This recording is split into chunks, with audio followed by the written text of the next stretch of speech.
រឿងរ៉ាវរបស់ Eric Liddell លោក Eric Liddell ធ្លាប់បានឈ្នះមេដាយមាសនៅកីឡាអូឡ িম্প ពិកទីក្រុងប៉ារីសក្នុងខែសីហាឆ្នាំ1924គាត់កើតនៅឆ្នាំ1902នៅទីក្រុងធៀនជីន ចេនឈិន ប្រទេសចិនក្នុងគ្រួសារបេសកជនមួយនៅពេលគាត់មានអាយុ5ឆ្នាំគាត់បានត្រឡប់ទៅប្រទេសអង់គ្លេសជាមួយឪពុកម្ដាយរបស់គាត់ហើយបានសិក្សានៅសាកលវិទ្យាល័យ Edinburgh ពេលចូលរៀននៅសាកលវិទ្យាល័យគាត់មានទេពកោសល្យក្នុងវិស័យកីឡាណាស់ដែលធ្វើឲ្យគាត់បានចូលរួមក្នុងព្រឹត្តិការណ៍រត់ប្រណាំងហើយឈ្នះរាល់ដងដូច្នេះនៅពេលដែលគាត់បានចូលរួមប្រកួតកីឡាអូឡ িম্প ពិកទីក្រុងប៉ារីសឆ្នាំ1924គាត់ត្រូវបានចុះផ្សាយដោយព័ត៌មានអន្តរជាតិហើយត្រូវបានគេហៅថាជាបេក្ខភាពសម្រាប់មេដាយមាសក្នុងការរត់ប្រណាំងចម្ងាយ100ម៉ែត្រដូច្នេះការរត់ប្រណាំងបឋមចម្ងាយ100ម៉ែត្រនឹងត្រូវបានគេគ្រោងធ្វើនៅម៉ោង3រសៀលនៅថ្ងៃអាទិត្យទី6ខែកក្កដាឆ្នាំ1924ហើយគាត់បានបញ្ជាក់យ៉ាងម៉ឺងម៉ាត់ថាខ្ញុំមិនអាចរត់នៅថ្ងៃអាទិត្យបានទេខ្ញុំត្រូវទៅព្រះវិហារនៅថ្ងៃអាទិត្យមនុស្សជាច្រើននៅក្នុងប្រទេសអង់គ្លេសដែលធ្លាប់សរសើរនិងលើកទឹកចិត្តគាត់ពីមុនបានរិះគន់គាត់ថាអ្នកស្រែដែលមានគំនិតតូចចង្អៀតនិងជឿជ្រុលពេកសូម្បីតែព្រះអម្ចាស់នៃប្រទេសវែល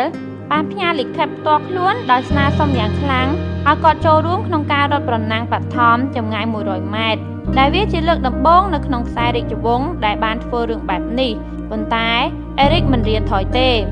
ដូច្នេះគណៈកម្មការអូឡ িম্প ពិកអង់គ្លេសបានស្នើសុំឲ្យគណៈកម្មការអូឡ িম্প ពិកពិភពលោកផ្លាស់ប្ដូរថ្ងៃដែលត្រូវរត់ប្រណាំងបឋមនោះប៉ុន្តែពួកគេបាននិយាយថាយើងមិនអាចផ្លាស់ប្ដូរកាលវិភាគកីឡាអូឡ িম্প ពិកដោយសារតែមនុស្សម្នាក់បានទេ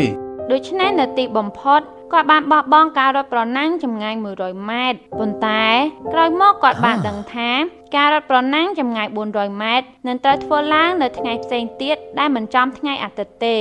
ដូច្នេះអេរិកបានសុំការអនុញ្ញាតពីគ្រូបង្វឹករបស់គាត់ខ្ញុំមិនអាចរត់ប្រណាំងចម្ងាយ100ម៉ែត្របានទេដូច្នេះសូមឲ្យខ្ញុំរត់ប្រណាំងចម្ងាយ400ម៉ែត្រនេះវិញទោះជាយ៉ាងណាក៏ដោយមិនត្រឹមតែគេបានរៀបចំអ្នកដែលនឹងត្រូវរត់ប្រណាំងចម្ងាយ400ម៉ែត្រនេះរួចហើយនោះទេប៉ុន្តែអ្នករត់ចម្ងាយ100ម៉ែត្រគឺគ្រាន់តែជាអ្នករត់ចម្ងាយមធ្យមហើយវាខុសគ្នាឆ្ងាយណាស់ពីអ្នករត់ចម្ងាយឆ្ងាយបែបនេះទោះបីជាមានការគ្រោងទុកអត្តពលិករួចហើយក៏ដោយក៏អេរិកបានសំណូមពរយ៉ាងមុតមមឲ្យខ្លួនបានរត់ប្រណាំងវគ្គបឋមនិងឈានទៅវគ្គផ្ដាច់ព្រាត់ទោះជាយ៉ាងណាក៏ដោយការរត់ប្រណាំងចម្ងាយ400ម៉ែត្រគឺពោរពេញដោយអត្តពលិកដែលមានសក្តានុពលរួចទៅហើយដូចជាកីឡាករមកពីសហរដ្ឋអាមេរិកនិងមកពីស្វីសដែលបានបំបែកកំណត់ត្រាថ្មីដូច្នេះពេលមនុស្សម្នាឮថាអេរិកក៏មកប្រកួតដែរពួកគេសើចដោយនិយាយថាតើអ្នករត់ចម្ងាយ100ម៉ែត្រអាចរត់ចម្ងាយ400ម៉ែត្របានដោយរបៀបណាហើយទោះបីជាគាត់រត់បានក៏ដោយប្រហែលជាគាត់គ្រាន់តែជាអ្នករត់អមជាមួយគេប៉ុណ្ណោះទោះជាយ៉ាងណាក៏ដោយនៅពេលដែលគាត់បានឈរនៅវគ្គផ្ដាច់ព្រាត់គ្រូបង្វឹករបស់គាត់ដែលនៅចាំម៉ាស្សាឲ្យគាត់បានឲ្យក្រដាស់មួយទៅអេរិកហើយនៅពេលដែលគាត់អានវាគឺជាខគម្ពីរមួយព្រះគម្ពីរសាមយេអែលខ្សែទី1ចំពុក2ខ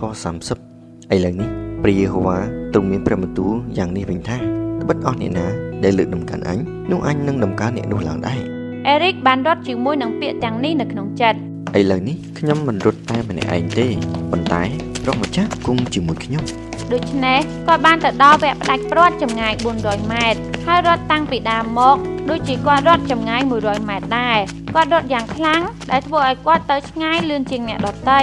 មនុស្សម្នាបាននិយាយអូគាត់នឹងអស់កម្លាំងឆាប់បើគាត់រត់បែបនោះប៉ុន្តែអេរិកបានរត់យ៉ាងខ្លាំងរហូតដល់អ្នកដែលរត់ដេញតាមគាត់បានដួលអស់ហើយគាត់បានរត់រហូតដល់ចម្ងាយ200ម៉ែត្រ300ម៉ែត្រហើយទីបំផុតបានមកដល់ទីផ្ដាច់ព្រាត់ចម្ងាយ400ម៉ែត្រដូច្នេះគាត់បានបំបែកកំណត់ត្រាពិភពលោកថ្មីដោយបានឈ្នះនិងទទួលបានមេដាយមាសនេះជាអ្វីដែលគាត់បាននិយាយនៅពេលនោះខ្ញុំបានរត់ចម្ងាយ200ម៉ែត្រដំបូងឲ្យខ្លាំងតាមដែលខ្ញុំអាចធ្វើទៅបានដោយកម្លាំងរបស់ខ្ញុំហើយដោយមានជំនួយពីព្រះខ្ញុំអាចរត់បានកាន់តែខ្លាំងជាងមុនសម្រាប់ចម្ងាយ200ម៉ែត្រដែលនៅសល់បន្ថែមទៀតបន្ទាប់ពីបញ្ចប់ការសិក្សានៅសាកលវិទ្យាល័យ Edinburgh ហើយបន្ទាប់ពីកីឡាអូឡ িম্প ពិកគាត់បានធ្វើឲ្យមនុស្សភ្ញាក់ផ្អើលម្ដងទៀតខ្ញុំចង់ទៅប្រទេសចិនហើយលះបង់មួយជីវិតរបស់ខ្ញុំដើម្បីធ្វើជាបេសកជនផ្សព្វផ្សាយដំណឹងល្អអេរិកបាននិយាយវាមិនគ្រប់គ្រាន់ដើម្បីសរសើរព្រះគ្រីស្ទទេ វាមិនគ្រប់គ្រាន់ទេក្នុងការស្រឡាញ់ទ្រង់សាវកពូលបានប្រកាសថាសម្រាប់ខ្ញុំរស់នៅគឺសម្រាប់ព្រះគ្រីស្ទការបម្រើពរណកិច្ចព្រះត្រូវតែធ្វើដោយមានវិញ្ញាណបែបនេះ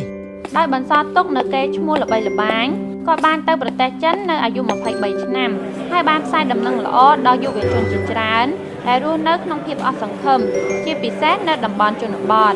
នៅពេលដែលសង្គ្រាមលោកលើកទី2បានឈូសឡើងជនបរទេសទាំងអស់ត្រូវបានចាប់ខ្លួននិងដាក់គុកនៅជំរំ POW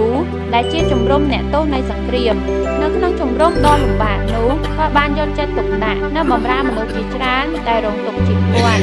នៅទីបញ្ចប់ជីវិតរបស់គាត់នៅក្នុងជំរំនោះបានធ្វើឲ្យគាត់ចុះខ្សោយហើយគាត់បានស្លាប់នៅអាយុ43ឆ្នាំវាជាពេល6ខែមុនបញ្ចប់សង្គ្រាមលោកលើកទី2នៅថ្ងៃទី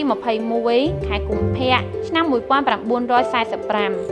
អ្វីដែលគាត់បានបង្ហាញនៅក្នុងកិច្ចការបេសកជនរបស់គាត់គឺការអត់ធ្មត់ដែលគ្មានទីបញ្ចប់ការអាណិតអាសូរគ្មានព្រំដែននិងសេចក្តីស្រឡាញ់ដែលគ្មានការសង្ស័យរបស់គាត់ Annie Buchan បាននិយាយអំពីការងាររបស់គាត់ថារបៀបធ្វើការនិងការរស់នៅរបស់អេរិកគឺសាមញ្ញនិងត្រង់គាត់បានរស់នៅក្នុងជីវិតដែលគ្រប់គ្រងដោយព្រះគ្រូគង្វាគិលានុបដ្ឋាយការនិងសិស្សនៃសិក្សាឆានទាំងអស់បានយកពាក្យរបស់គាត់មកទុកក្នុងចិត្តរបស់ពួកគេសំខាន់ជាងនេះទៅទៀតការអាណិតអាសូរនិងការអត់ធ្មត់របស់អេរិកគឺចាំបាច់សម្រាប់ការរស់នៅជាមួយជនជាតិចិនដែលមានចលនាយឺតតែងតែត្រូវបានក្រុមចោរនិងទាហានបៀតបៀនគាត់មានការអត់ធ្មត់ក្នុងការផ្សព្វផ្សាយក្នុងគ្រប់ស្ថានភាពដែលតាមវាទំនាបដែលគ្មានទីបញ្ចប់ហើយប្រយុទ្ធនឹងទឹកជំនន់និងគ្រោះទុរភិក្សអ្នកកាន់ទុក្ខប្រហែល500នាក់បានប្រមូលផ្ដុំគ្នាជុំវិញកន្លែងបញ្ចុះសពហើយអានខគម្ពីរជាមួយគ្នាអេរិកស្រឡាញ់សារបទគម្ពីរនេះខ្លាំងណាស់វាជាពាក្យដែលគាត់ស្រឡាញ់ខ្លាំងពីព្រោះវាបានបង្រៀនថា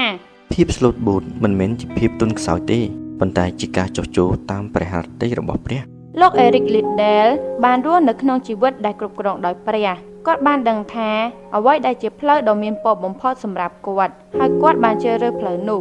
សូមអានខគម្ពីរដែលគាត់ពេញចិត្តបំផុតជាមួយគ្នាហើយវាក៏ជាខគម្ពីរដែលបានផ្ដល់ការណែនាំដ៏រឹងមាំសម្រាប់គាត់ក្នុងការជ្រើសរើសនៅក្នុងជីវិតរបស់គាត់ព្រះគម្ពីរម៉ាថាយជំពូក5ខ3ដល់ខ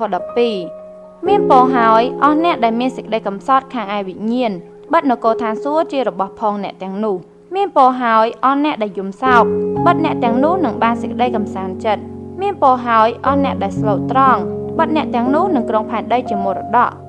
មានពរហើយអស់អ្នកដែលស្រែកឃ្លាននៅសេចក្តីសុចរិតបិទអ្នកទាំងនោះនឹងបានឆ្អែតមានពរហើយអស់អ្នកដែលមានចិត្តមេត្តាករុណាបិទអ្នកទាំងនោះនឹងបានសេចក្តីមេត្តាករុណាវិញមានពរហើយអស់អ្នកដែលមានចិត្តបរិសុទ្ធបិទអ្នកទាំងនោះនឹងបានឃើញព្រះមានពរហើយអស់អ្នកដែលផ្សះផ្សាគេបិទអ្នកទាំងនោះនឹងបានហៅជាកូនរបស់ព្រះមានពរហើយអស់អ្នកដែលត្រូវគេបិទបៀនដោយព្រោះសេចក្តីសុចរិតបិទនគរឋានសួគ៌ជារបស់ផងអ្នកទាំងនោះអ្នករាល់គ្នាមានពរក្នុងការដែលគេជេរបៀតបៀនហើយនិយាយបង្ខំគ្រប់ទាំងសេចក្តីអាក្រក់ពីអ្នករាល់គ្នាដោយព្រោះខ្ញុំចុះមានចិត្តអំណរហើយរីករាយជាខ្លាំងចុះបិទអ្នករាល់គ្នាមានរង្វាន់ជាធំនៅឯស្ថានសួគ៌ពីព្រោះគេក៏បានធ្វើទុកដល់ពួកហោរាដែលនៅមុនអ្នករាល់គ្នាបែបដូច្នោះដែរខគម្ពីរអំពីព្រះពរដ៏ពិតប្រាកដទាំងនេះគឺជាការប្រកាសអំពីព្រះពរទាំង8ដែលព្រះយេស៊ូវបានមានព្រះបន្ទូលព្រះពរនៅទីនេះសំដៅទៅលើស្ថានភាពនៃសុខភាពខាងវិញ្ញាណនិងភាពរុងរឿងសុភមង្គលគឺជាសេចក្តីអំណរដ៏ជ្រាលជ្រៅនៃព្រលឹងមនុស្សទាំងឡាយណាដែលជួបប្រទះដំបូងនៅព្រះពរនៃសេចក្តីកំសត់យំសោកស្លូតបូតអ្នកដែលស្រែកឃ្លាននៅសេចក្តីសុចរិតមានចិត្តមេត្តាករុណាមានចិត្តបរិសុទ្ធអ្នកដែលផ្សះផ្សាគេនឹងត្រូវគេបៀតបៀនពួកគេក៏នឹងជួបប្រទះបន្តទៀតនៅព្រះពរនៃនគរឋានសួគ៌បានសេចក្តីកំសាន្តចិត្តបានគ្រងផែនដីជាមរតកបានឆ្អែតបានសេចក្តីមេត្តាករុណាបានឃើញព្រះត្រូវបានហៅជាកូនរបស់ព្រះហើយនគរឋានសួគ៌ជារបស់ផងអ្នកទាំងនោះព្រះបានជ្រាបថាអ្នកដឹកនាំនគររបស់ទ្រង់និងអ្នកបម្រើដ៏ស្មោះត្រង់ពួកគេនឹងត្រូវរក្សាទស្សនៈដ៏អស្ចារ្យមួយហើយព្រះពរដ៏ពិតផ្ដល់ក្តីសង្ឃឹមនេះខគម្ពីរព្រះពរទាំងនេះធានាបងប្អូនថា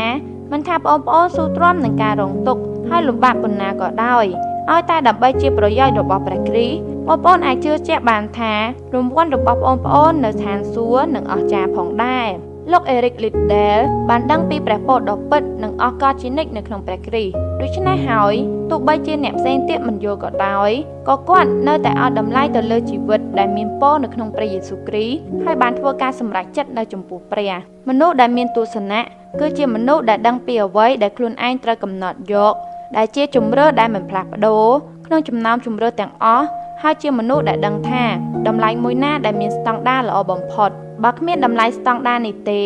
បងប្អូនមិនដឹងថាបងប្អូនចង់បានអ្វីឲ្យពិតប្រាកដនោះឡើយបន្ទាប់ពីនោះបងប្អូនមិនអាចធ្វើការជ្រើសរើសនៅជំរឿដ៏ត្រឹមត្រូវមួយក្នុងគ្រាដ៏សំខាន់ក្នុងជីវិតរបស់បងប្អូនលោក Eric Liddell ដែលបានជ្រើសរើសជីវិតដែលស្ដាប់បង្គាប់តាមព្រះハរតីរបស់ព្រះជាជាងទ្រព្យសម្បត្តិឬកេរ្តិ៍នាមរបស់ខ្លួនឯងបានបង្ហាញពីសារៈសំខាន់នៃតម្លៃនោះអ្នកដឹកនាំដែលមានសុបិនធំនិងធ្វើការប្រកបដោយភាពច្នៃប្រឌិតគឺជាម្ចាស់នៃតម្លៃដ៏រឹងមាំ